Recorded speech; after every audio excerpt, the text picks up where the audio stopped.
and good day. My name is Jürgen Steinmetz from eTurboNews, and this is a breaking news update.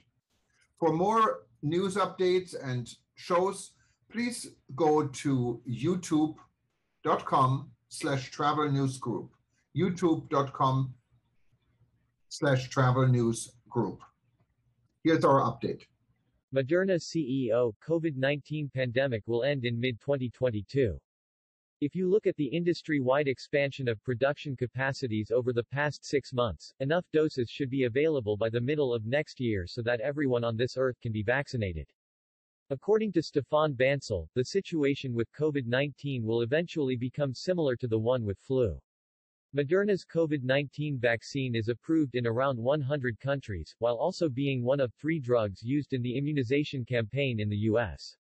There'll be jabs available even for infants soon, as well as booster doses for those who would require them. Chief Executive Officer of Moderna, Inc., an American pharmaceutical and biotechnology company based in Cambridge, Massachusetts, Stefan Bancel, suggested that the situation with COVID-19 will eventually become similar to the one with flu. An increase in vaccine production could see the coronavirus pandemic finally coming to an end in mid-2022. If you look at the industry-wide expansion of production capacities over the past 6 months, enough doses should be available by the middle of next year so that everyone on this earth can be vaccinated, Bancel said in an interview. According to U.S. pharma giant CEO, there will be jabs available even for infants soon, as well as booster doses for those who would require them. Those who don't get vaccinated will immunize themselves naturally because the Delta variant is so contagious, the chief executive said. When asked when humanity will be able to exit the pandemic, which already saw over 219 million people infected and more than 4.5 million dead, and return to normal life, Bancel replied, "As of today, in a year, I assume."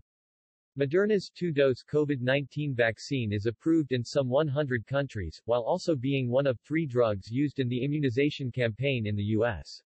The jab boasts a high efficacy rate of 93% 6 months after the administration of its second shot, barely waning from the 94.5% reported during its Phase 3 clinical trials. However, Bancel insisted that those vaccinated would undoubtedly need a refresher at some point to stay protected from the virus.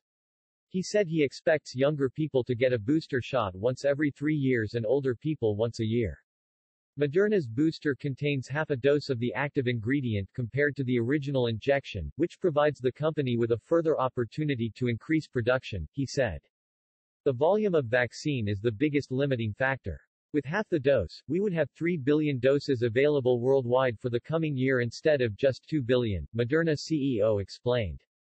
Moderna was among the 6 vaccine makers whom Amnesty International accused of fueling an unprecedented human rights crisis by refusing to take part in initiatives to boost global vaccine supply and preferring to cooperate with rich countries.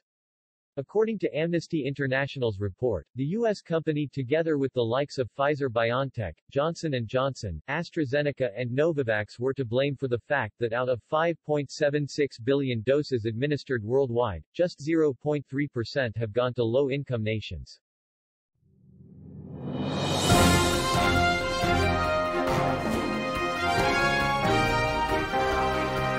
Thank you for listening to our news update. There's more on youtube.com/travel news group, or you can read us, of course, in going to our news portal at eTurboNews.com or travelnews.online.